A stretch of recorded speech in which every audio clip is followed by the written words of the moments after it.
home team, the Eternal Flame. We've got 1 quarter to show you how capable we are. 1 quarter to turn this around. Let's go roast some turkey. Yeah, thank you all very much for coming along today and show the turkey how it's done. My name's Antonella Casella and I'm the creative producer of Flying Shot. It's hard to say exactly where this project germinated, but I was sort of thinking about how I could develop a project for my side of town.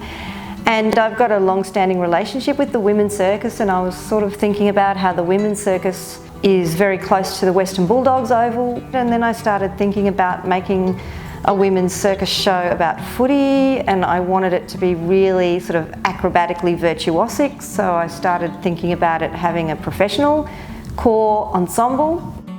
And then I approached the Women's Circus about it, and we talked about how it would have a community element as well, and we just decided that we would hold some masterclasses for any women from the Women's Circus who showed an interest in being involved, and that it would be in duo acro.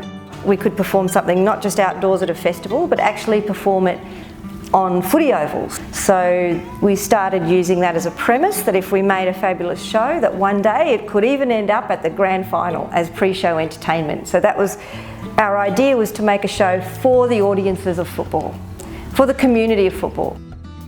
The first week of our development really was about playing around with ideas, playing on the floor, seeing how all the performers connected and worked with each other, working on physical sequences, and it was really great. We went to a training session, we went and watched a women's football game, so all that was really grist for the mill. But we also wanted to experiment, have this 2 weeks to experiment with form and style and content. And then it was beautiful to have another element. The Women's Circus, the community came in. They had been doing a little bit of physical work with some of the trainers. It was very refreshing having new people and the community come into the work. I mean, I think the thing that I felt we needed was a structure around which to hang our comic and celebratory ideas. The simplest and the best idea was just a game. You know, we all know it, it's really familiar to everybody.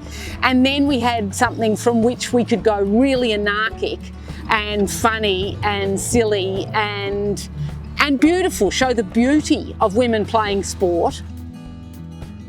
One of the core ensemble, I suggested and put forward one of our emerging artists. I thought this would be the perfect opportunity for them to be supported to take that leap.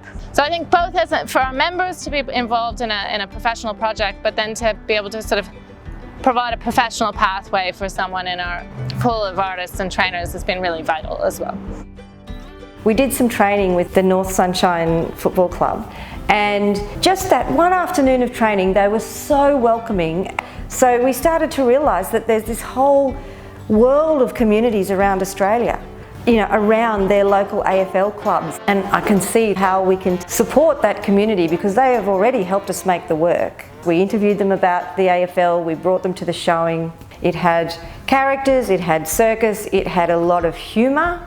It included exploration of gender and even some issues of gender in the AFLW in a way that was completely just a fun part of the storyline. As soon as the showing finished, they wanted to talk to us about could we perform it at their annual awards night or on their grounds, or they were already excited and they wanted their friends to see it because they felt that it told a story about them. And so in this sort of next period of development, I'm looking at different models of how we can make that work so that we can get out to those communities and perform for those communities and with those communities, and then those communities can also perform in the show.